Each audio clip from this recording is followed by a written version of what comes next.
Alors, il ne peut pas employer cette ligne, on ne doit pas faire de révolution. Il est prudent.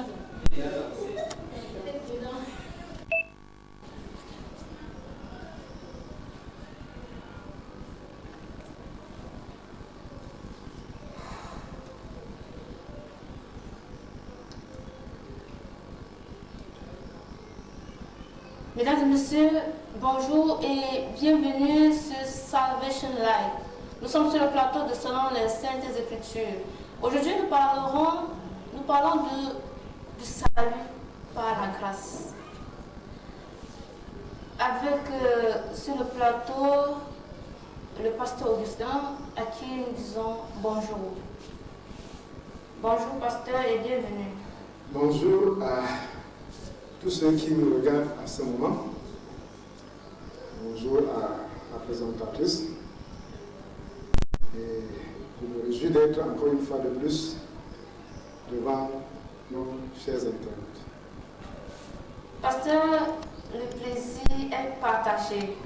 Tout d'abord, le salut est comme étant la délivrance ou la liberté.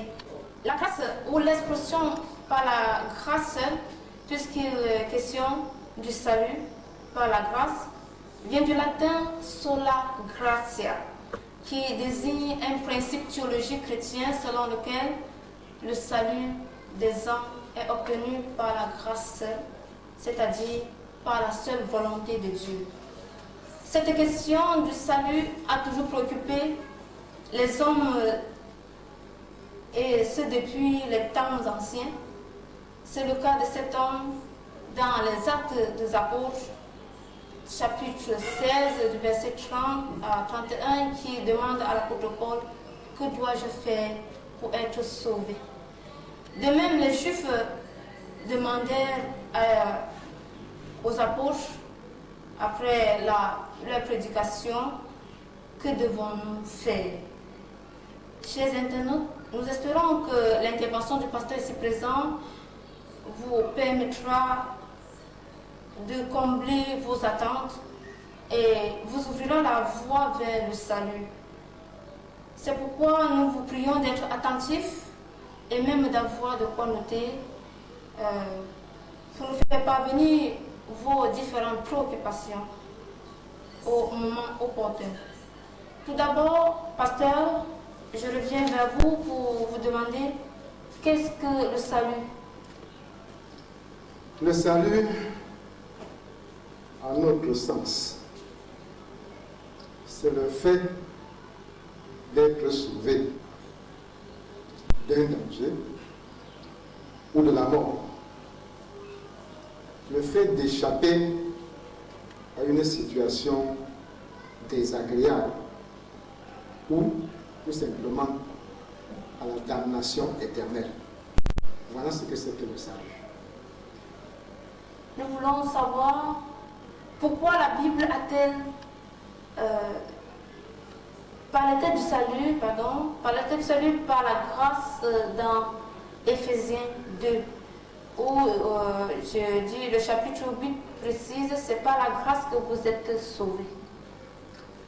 Effectivement, personne ne peut dire que Dieu le sauve par une œuvre quelconque qu'il aurait faite. Nous ne payons pas ce salut. Nous n'avons pas de contrepartie à donner à Dieu pour ce salut.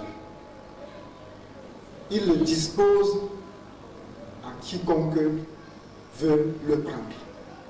Et ceci gratuitement.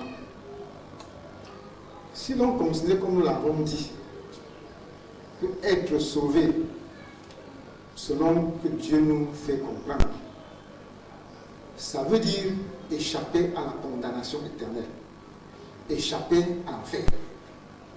Et que Dieu a dû permettre qu'il y ait un lieu de paix, un lieu de félicité où on peut se réfugier pour l'éternité et être dans la joie, être heureux. Combien pouvait débourser un homme pour mériter ce lieu s'il fallait payer, si Dieu ne laissait pas ce lieu à chacun par grâce?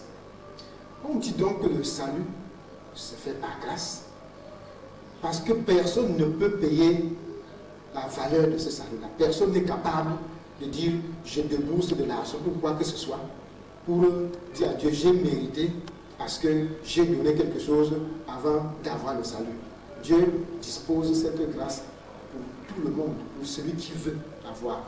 Tout le monde peut aller au ciel, tout le monde peut être sauvé. Et c'est chacun qui s'est décidé d'être sauvé. Pasteur, est-ce qu'on peut dire que tout le monde est d'office sauvé? Puisque Dieu a disposé cette grâce pour tout le monde. La grâce du salut est disposée pour tout le monde. Mais elle ne s'acquiert qu'à celui qui veut la prendre, cette grâce-là. Il est dit dans Jean, Évangile, chapitre 3, verset 16.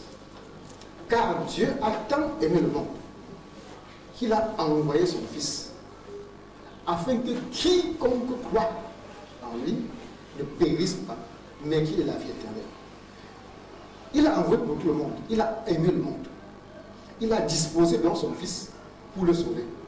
Mais la condition est que tu crois. Que tu crois que celui-là est venu pour te sauver. Que tu crois en ses paroles. Que tu acceptes lui, obéir. Que tu sois son disciple. Voilà la condition. Donc, quoi que le salut soit disposé pour tout le monde, c'est chacun qui va le prendre selon sa volonté ou le refuser selon sa volonté. Pasteur, être sauvé, qu'est-ce que ça veut dire, être sauvé? Quand on parle du salut, nous sommes obligés de revenir à la création de l'homme. Pourquoi?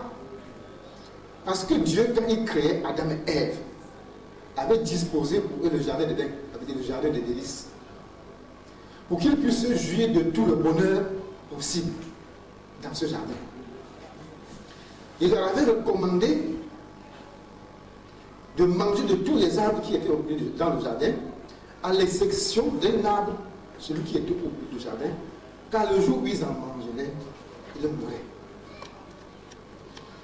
Ils ont joui de ce bonheur, des délices du jardin d'Éden, pendant longtemps, peut-être pendant des siècles.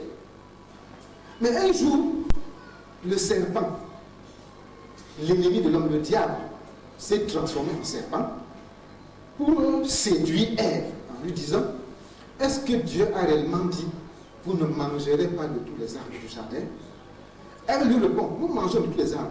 Mais quant à ce qui est de l'arbre qui est au milieu du jardin, Dieu nous a dit vous n'en mangerez pas, vous n'y toucherez pas, car le jour où vous en mangerez, vous mourrez. Ça, c'est dans Genèse 3. Alors, le rusé, le serpent, a dit à Ève: vous ne mourrez point.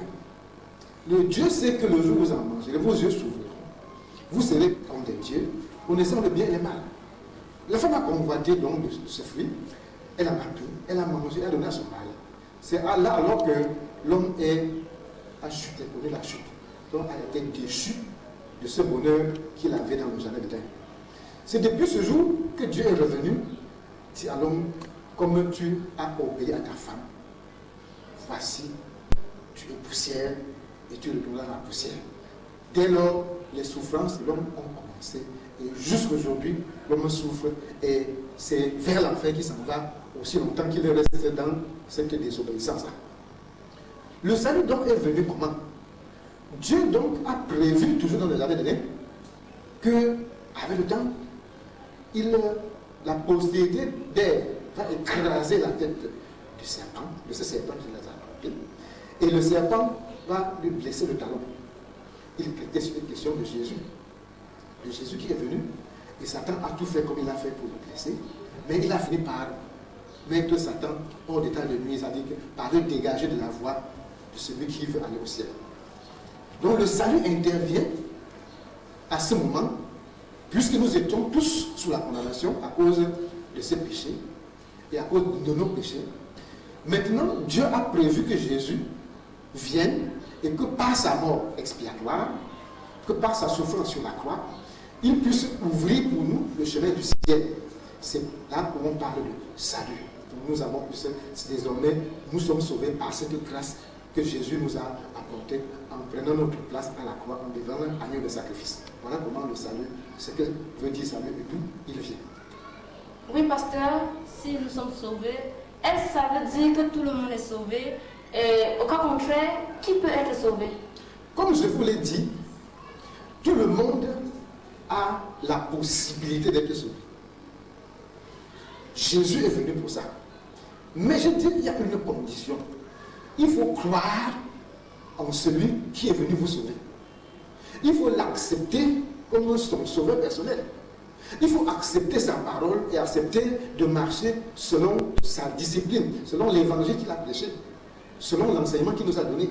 C'est à cette seule condition que nous pouvons être sauvés. Cependant, tout le monde a la possibilité d'être sauvé, mais seuls ceux qui croient en Dieu, seuls ceux qui acceptent Jésus comme leur sauveur personnel,